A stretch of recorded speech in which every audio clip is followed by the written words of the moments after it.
ଗଛଟାକୁ ମୁଁ କିଛି ଦିନ ଆଗରେ ୟୁଟ୍ୟୁବରେ ମୁଁ ସେୟାର କରିଥିଲି। ତ ଗଛଟା କେଉଁ ଗଛ ମୁଁ ଜଣାନଥିଲି।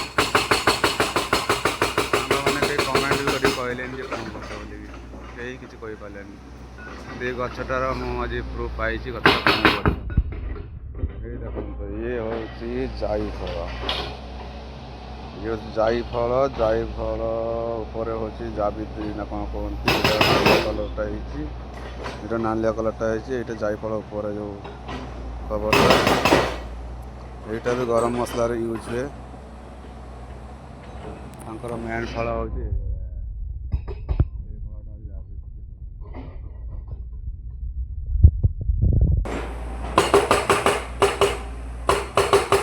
ଦେଖନ୍ତୁ ଜାଇଫଳ ଉପରେ ଯେଉଁ କଭରଟା କେତେ ସୁନ୍ଦର ଦେଖାଯାଉଛି।